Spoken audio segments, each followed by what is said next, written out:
চলো আজ তোমাদের কিছু স্ট্যাটাসের কথা তোমাদেরকে জানাবো। তো দেখো, প্রথমে আছে পরিবারের সাথে রক্তের সম্পর্ক, আর স্বামী স্ত্রীর সম্পর্ক হচ্ছে আত্মার সম্পর্ক। তাই তো শেষ বয়সে পরিবার নয়, স্বামীর পাশে স্ত্রী আর স্ত্রীর পাশে স্বামী থাকে। হ্যাঁ, এটা কতটা সত্যি আমি বলতে পারবো না, তবে এটার যে কতটা সত্যি সেটা আমি আমার দিদা দাদুকে দেখেই বুঝেছিলাম। কারণ সত্যি শেষ বয়সে স্বামী স্ত্রী ছাড়া কিন্তু কেউই থাকে না, কেউই না, ছেলে বলো মেয়ে বলো আত্মীয় স্বজন বলো, কেউ না। সবাই দেখে ক্ষণিকের জন্য, কিন্তু মা স্বামী স্ত্রীর মতন কোনো সম্পর্ক হয় না। এই কথাটা কিন্তু একদমই ঠিকই বলেছে।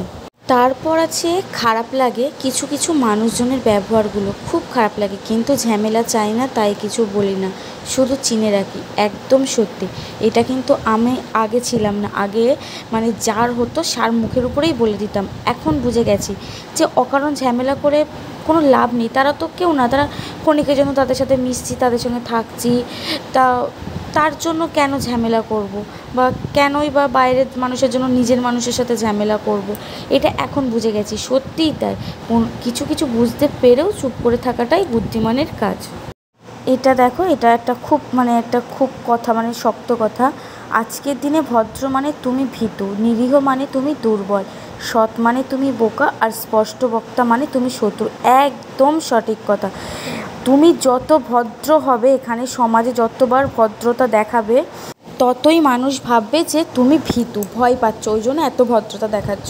আর নিরীহ মানে তুমি দুর্বল, একদম। তোমার যখন টাকা পয়সা কিছু না থাকবে তখন তুমি দুর্বল। সৎ মানে তুমি বোকা, অবশ্যই। সৎ মানে কি, কেউ একটা কোনো অসৎ কাজ করছে, তুমি তাকে বাধা দিচ্ছ, তার মানে কি তুমি বোকা। সে তো কাজ করছে তার লাভ সিদ্ধির জন্য।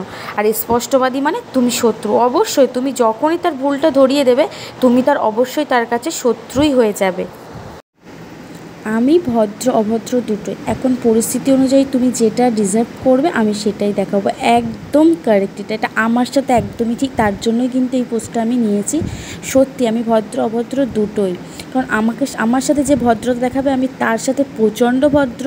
তার মতন কার সামনে আমার মতন ভদ্র কেউ নেই। আর যদি আমার সাথে কেউ অভদ্রতা ব্যবহার করে, তো আমার মতন খারাপ অসভ্য অভদ্র আর একটাও খুঁজে পাবে না।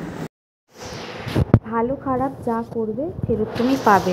তোমার কর্মফল তোমার ঠিকানাতেই আসবে, অন্য কোনো নামে, অন্য কোনো ভাবে। হ্যাঁ, এটা আমি বিশ্বাস করি। হয়তো তুমি কারোর যদি ভালো না করতে পারো, কারোর খারাপ করো না, এটা একদম ঠিক কথা। তুমি যদি তার সাথে খারাপ ব্যবহার করো, খারাপ কাজটা ইচ্ছাকৃত তুমি তার উপকারের জায়গায় অপকার করো, ইচ্ছা করে তার ক্ষতি করো, এটা তো অবশ্যই তোমার সাথেও ঘটবে, তাই না? সেই জন্য চেষ্টা করা উচিত যে অন্যকে সাহায্য করা, বা অন্যকে না ঠকানো, অন্য বিপদে সাহায্য করা। এটা করলে হয়তো ভালোটা ভালো হিসেবে ফিরে আসবে কিনা জানি না, খারাপটা খারাপ হিসেবে ফিরে আসবে কিনা সেটাও জানি না। সাহায্যকারী কখনোই ঠকে না, আর হিংসাকারী কখনোই জেতে না। একদম ঠিক কথা। তুমি যাকে যত সাহায্য করবে না কেন, সে জানছে যে আমাকে সাহায্য করছে মানে ও বোকা।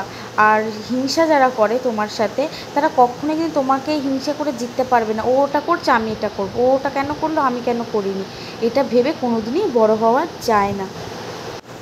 কতটা খারাপ লাগে তাই না, যখন আপনাকে কেউ মিথ্যা বলে কিন্তু আপনি সত্যিটা জানেন। একদমই ঠিক, সত্যি ভীষণই খারাপ লাগে। তখন এতটাই খারাপ লাগে, নিজেকে খুব অসহায় মনে হয় আর বোকা মনে হয় যে আমি কী ভাবলাম। সব মেনেই নিতে হয়। লোকে বলে মানিয়ে নিলেই ভালো হয়, কিন্তু মানিয়ে নেওয়া মানুষগুলোর জীবনে প্রতিটা পৃষ্ঠা উল্টালে দেখবেন এই মানিয়ে নেওয়ার আড়ালে চাপা পড়ে রইল মনের কোণে সুপ্ত ইচ্ছাগুলো, আর জীবনের মধুর স্বপ্ন ভাঙার দীর্ঘশ্বাস। সত্যি কি সবসময় মানিয়ে নিলেই কি ভালো হয়? কখনোই না। অনেক মানানোর পিছনে সত্যিই তো তাদের মধ্যে দুঃখ আছে। সবসময় তো মানিয়ে নেওয়া যায় না। আমরা তো মানুষ, তাই না? তো আমরা কিভাবে সব কিছু মানিয়ে নেব? তবুও কিন্তু আমরা চেষ্টা করে যাই মানিয়ে নেওয়ার, মেনে নেওয়ার, কিন্তু মনের ভিতর যে কষ্টগুলো সেগুলো তো চাপাই পড়ে যায়। সেগুলো চাপা হতে হতে হতে হতে সেগুলো একদিন মিলিয়েই যায়, আর সেগুলোর মনেই পড়ে না কথা। এটা কিন্তু দারুণ বলেছে। ডিয়ার কষ্ট, একটু তো ডিসকাউন্ট দিতে পারিস ভাই, আমি তো তোর রেগুলারের কাস্টমার। একদম ঠিক কথা। যাদের জীবনে কষ্ট থাকে না, তারা তো এই কথাটা বলবেই, তাই না? সত্যি তো, কষ্ট পেতে পেতে পেতে পেতে এটাই মনে হচ্ছে যা একটা হাসির হলেও আমার বেশ ভালো লেগেছে। তো চলো, অনেক জ্ঞান দিয়ে ফেললাম, এটা লাস্টটা পড়ে নিই। কেমন হলো ভিডিওটা অবশ্যই কমেন্টস করে কিন্তু জানিও। খুব খুব বেশি মিশুকে ছিলাম, সময় শিখিয়েছে কিছুটা অ্যাটিটিউড রাখতে। এটা আমার জীবনের সাথে একদমই মিলে গেছে। সত্যি আমি আগে খুবই মিশুকে ছিলাম, এখনও আছি, তবে মাঝে মাঝে মনে হয় যে অ্যাটিটিউড রাখাটাও ভালো, সেই জন্য চেষ্টা করি, কিন্তু পারি না। যারা মিশুকে হয়ে থাকে না তারা এটা পারবে না। কি বলো কমেন্টসে, কি বলো মিশুকে বন্ধুরা? অবশ্যই কমেন্টসে কিন্তু জানিও কেমন লাগলো এই কথাগুলো। Tata, by.